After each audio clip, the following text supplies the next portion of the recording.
श्री सच्चिदानंद सद्गुरु साईनाथ महाराज की जय. ஸ்ரீ சாயி சத்சரித பாராயணம் அத்தியாயம் 38. பாபாவின் ஹண்டி. கோவிலை மதிக்காதிருத்தல், காலா அல்லது கதம்ப உணவு, ஒரு கிண்ணம் மோர். சென்ற அத்தியாயத்தில் நாம் பாபாவின் சாவடி ஊர்வலத்தை பற்றி பார்த்தோம். இந்த அத்தியாயத்தில் பாபாவின் ஹண்டி என்னும் சமையல் பாத்திரத்தை பற்றியும் மற்ற சில விஷயங்களை பற்றியும் காண்போம். ஓ புனிதமான சத்குரு சாயி, உலகம் அனைத்துக்கும் மகிழ்ச்சியை நல்கி அடியவர்களின் நலன்களை நிறைவேற்றி தங்களின் திருவடிகளை சரணடைந்தவர்களின் பேரிடர்களை போக்குபவருமான தங்களை வணங்குகிறோம். மிகுந்த தாராள குணமுடையவராகவும் தங்களை சரணடைவோர்களின் பாதுகாவலராகவும் இரட்சகராகவும் விளங்கும் தாங்கள் மக்களுக்காக இறங்கி அவர்களுக்கு நன்மை செய்யவே அவதரித்திருக்கிறீர்கள். தூய ஆன்மாவின் சாராம்சமான சார பிரம்மாவின் அச்சில் ஊறப்பட்ட இதிலிருந்து ஞானிகளுக்குள் எல்லாம் முடிமணியாக சாயி அவதரித்து விளங்குகிறார். இந்த சாயி ஆத்ம ராமனே ஆவார். தூய தெய்வீக பேரின்பத்தின் இருப்பிடமே ஆவார். வாழ்க்கையின் அனைத்து குறிக்கோளையும் தாமே அவர் எய்தியதோடு நில்லாது தமது அடியவர்களை பற்றற்றவர்களாகவும் சுதந்திரமானவர்களாகவும் ஆக்கினார். பாபாவின் ஹண்டி. நமது சாஸ்திரங்களில் வெவ்வேறு காலங்களுக்கு வெவ்வேறு சாதனைகள் விதிக்கப்பட்டிருக்கின்றன.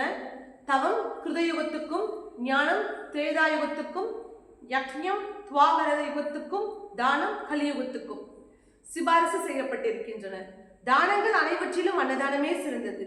மத்தியான ஆரத்தியில் நேரத்தில் நமக்கு உணவு கிடைக்காத போது நாம் மிகவும் குழப்பம் அடைகிறோம். அதை போன்ற சூழ்நிலைகளில் மற்ற ஜீவராசிகளும் அங்கனமே உணர்கின்றன. இதை அறிந்த எளியவர்களுக்கும் பசியடைந்தோருக்கும் உணவு அளிப்பவரே மிகச்சிறந்த கொடையாளி அல்லது கர்மன் ஆவார். உணவே பிரம்மம். உணவிலிருந்து எல்லா உயிர்களும் பிறக்கின்றன. பிறந்து பின்னும் உணவாலேயே உயிர் வாழ்கின்றன. அழிந்த பின்னும் உணவின் உள்ளேதான் மீண்டும் உட்செல்லுகின்றன என்கிறது தைத்திரிய உபனிஷதம். விருந்தாளி ஒருவர் நம் வீட்டுக்கு வர நேர்ந்தால் அவரை உணவளித்து வரவேற்பது நம்மை கட்டுப்படுத்தும் ஒரு கடமையாகும். செல்வம், சொத்து, உடை முதலான மற்றவித தானங்கள் செய்வதற்கு விவேகம் தேவைப்படுகிறது. ஆனால் உணவின் விஷயத்தில் அத்தகைய யோசனைகள் எதுவும் தேவையில்லை. மத்தியான நேரத்தில் யார் வேண்டுமானாலும் நம் வீட்டு வாசலடை வரட்டும், அவருக்கு உணவு அளிக்கப்பட வேண்டும். அதிலும் முடவர்கள், சரியாக நடக்க முடியாதவர்கள், குருடர்கள், வியாதிஸ்தர்களான ஆண்டிகள் முதலியோருக்கு முதலில் உணவு அளிக்கப்பட வேண்டும். உடல் நலமுடன் இருப்பவர்களும் உறவினர்களும் பின்னால் உண்பிக்கப்பட வேண்டும்.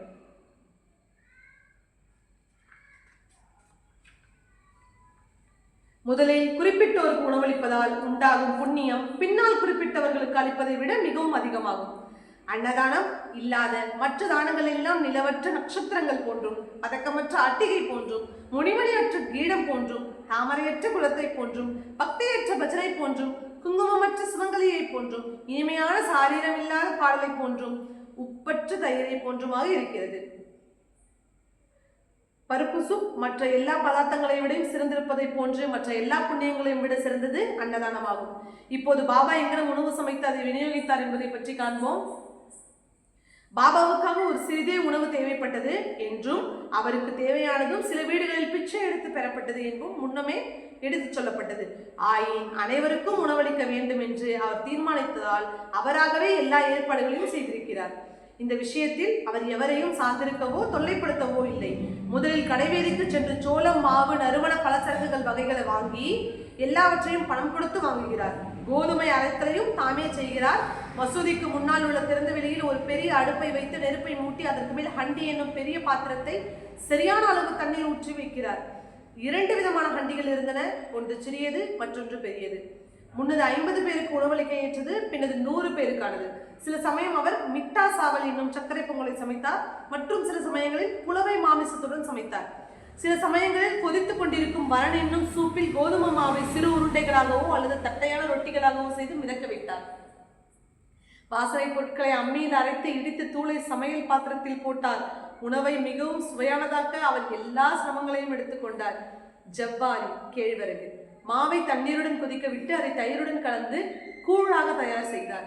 உணவுடன் அந்த அம்பிலை அனைவருக்கும் ஒரே மாதிரியாக விநியோகித்தார். உணவு ஒழுங்காக வேகிறதா என்பதை பார்க்க பாபா தனது கப்னியின் கைகளை மேலே சுருட்டி விட்டு கொண்டு தனது வெறும் கையை கொதிக்கும் பாத்திரத்தில் துளியும் பயமின்றி விட்டு கொதிக்கும் கலவை நன்றாக மேலும் கீழும் பக்கங்களிலும் கலக்கி விடுகிறார். கை வெந்ததற்கான எந்த அடையாளத்தையும் முகத்தில் பயத்தின் எவ்வித சாயலையும் காண முடிவதில்லை. சமையல் முடிந்ததும் பாத்திரங்களை மசூதிக்கு கொண்டு வந்து உரிய முறையில் மௌல்வியை கொண்டு புனிதமாக்கினார். முதல் உணவின் ஒரு பகுதியை மகள்சாவதிக்கும் தாக்கியா பாட்டியலுக்கும் அனுப்பிவிட்டு மிச்சத்தை எல்லா ஏழை எளியவர்களுக்கும் திக்கற்றவர்களுக்கும் அவர்கள் உளம் நிறையும் வண்ணம் தமது கையாலேயே பரிமாறினார்.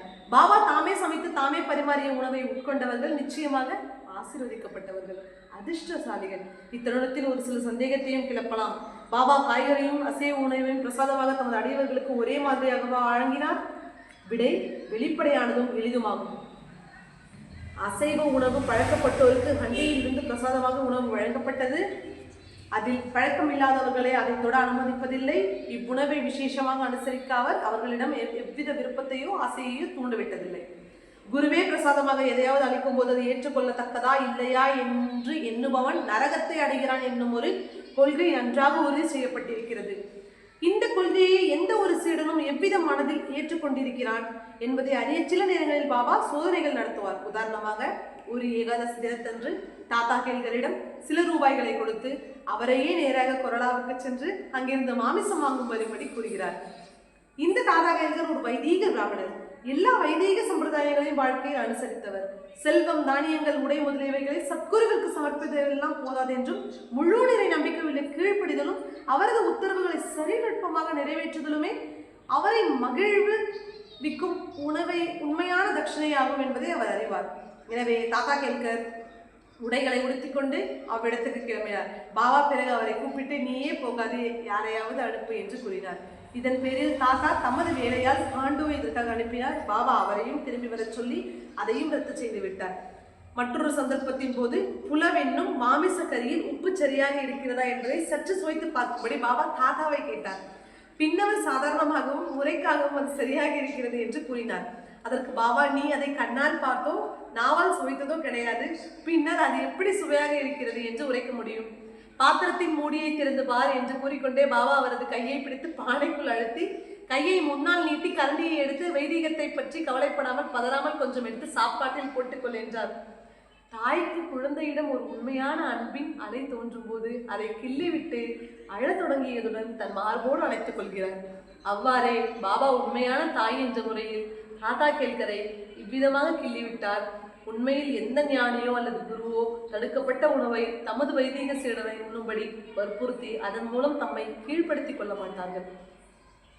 இந்த ஹண்டி விவகாரம் 1910ஆம் ஆண்டு வரை சில காலம் நடந்தது. பிறகு நின்றுவிட்டது.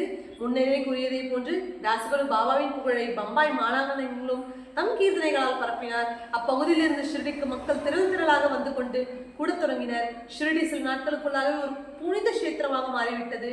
பக்தர்கள் வெகுமதி அளிப்பதற்காக பல்வேறு பொருட்களை கொண்டனர். வெவ்வேறு உணவு வகைகளை நைவேத்தியமாக சமர்ப்பித்தனர். அவர்கள் அவ்வாறு அளித்த உணவுப் பொருட்கள் எவ்வளவு என்றால் பக்கிரிகளும் ஆண்டிகளும் வயிறு உடைக்க உண்டுவிட்டு பின்னும் மீதி இருக்கும் அளவு இருந்தது.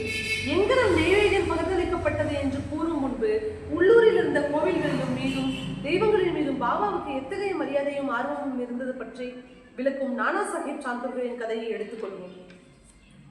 சிலர் தங்களுக்கே உரிய முறையில் அனுமானித்துக் கொண்டும் யூகித்துக் கொண்டும் சாயி ஒரு பிராமணர் என்றும் சிலர் அவரை ஒரு முகமதியர் என்றும் உண்மையில் அவர் எந்த ஜாதியும் சேர்ந்தவர் அல்ல, எப்போது எந்த ஜாதியில் பிறந்தார் என்பதை அவரது பெற்றோர் யார் என்பதையும் ஒருவரும் நிச்சயமாக அறிந்திருக்கவில்லை. முன்பே அத்தியாயம் 7இல் உள்ள பாபாவின் சொந்த கூற்றுப்படி அவர் பிராமணர் என்றாலும் பரமாத்மாவிடம் தன்னை முழுவதும் சரணாகதி செய்து அகங்காரத்தையும் உடல் உணர்வையும் ஒழித்து அவரிடம் ஒன்று விடுபவனுக்கு சாதி சேதம் என்னும் கேள்விகள் குறித்து கருத்தில் கொள்வதற்கு ஏதுமில்லை. பின்னர் அவர் எங்கனம் ஒரு பிராமணனாகவோ முகமதியாராகவோ இருக்க முடியும்? அவர் ஒரு முகமதியர் என்றால் மசூதியில் அணையாமல் எப்போதும் துணியை எங்கனம் எரிய வைத்துக் கொண்டிருக்க முடியும்? அங்கு எங்கனம் ஒரு துளசி பிருந்தாவனம் இருக்க முடியும்? சங்கோசை, மணி ஓசை, இன்னிசை கருவிகள் ஆகியவர்களை எங்கனம் அனுமதிக்க முடியும்? அவர் ஹிந்து என்ற வழிபாட்டு முறைகளின் எல்லா அம்சங்களையும் எங்கனம் நடத்தி விற்க முடியும்? அவர் ஒரு முகமதியாராக இருந்தால் அவர்கள் காது குத்தப்பட்டிருக்குமா? ஹிந்து கோவில்களை செப்பனிட தம் கையில் இருந்த பணத்தை அவர் செலவு செய்திருக்க முடியுமா? மாறுபாடாக இந்து கோவில்களையும் தெய்வங்களையும் மதியாமல் இருப்பதை அவர் சிறிதும் சகிப்பதில்லை.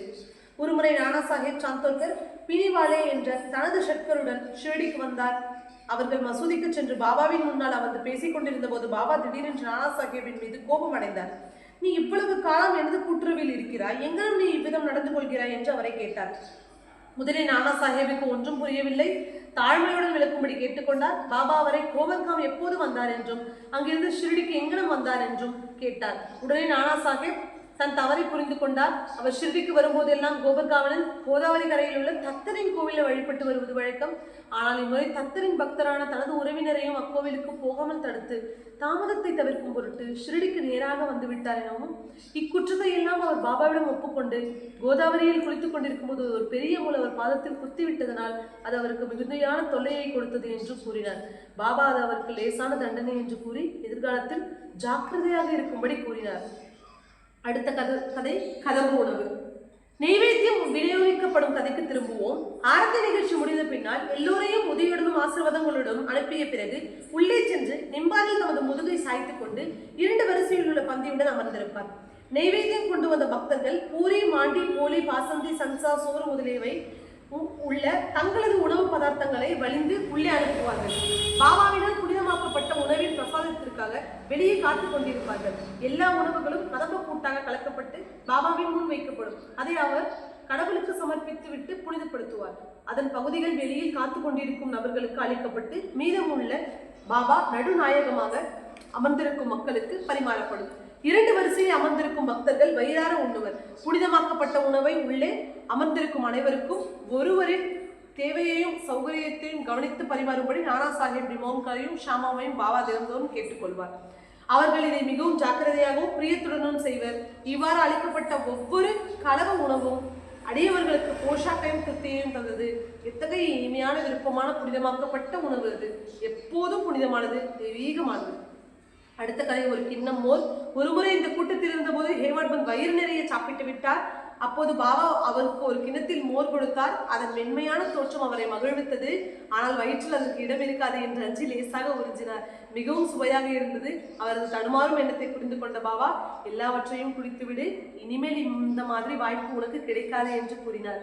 அப்போது ஹேமட்பந்த் இதை முழுக்கவும் பருகினார். பாபாவின் உரை தீர்க்க தரிசனமானது என்று கண்டார். ஏனெனில் பாபா சீக்கிரத்தில் மகா சமாதி அடைந்தார். இப்போது வாசகர்கள் ஹேமட்பந்துக்கு நிச்சயம் நன்றி செலுத்த வேண்டும். அவர் கிண்ணத்தில் இருந்த மோரை அருந்தினார். ஆனால் பாபாவின் லீலைகள் என்ற ரூபத்தில் வேண்டிய அளவு அமிர்தத்தை நமக்கு விநியோகித்தார். பற்பல கிண்ணங்கள் அமிர்தத்தை நாம் பருகுவோம், திருப்தியடைந்து மகிழ்வோம். ஸ்ரீ சாயை பணிகள் அனைவருக்கும் சாந்தி நிலவட்டும். ஸ்ரீ சச்சிதானந்த பிரபுவாகிய ஸ்ரீ ஷிரடி சாய்நாத் மகாராஜுக்கு ஜெய்.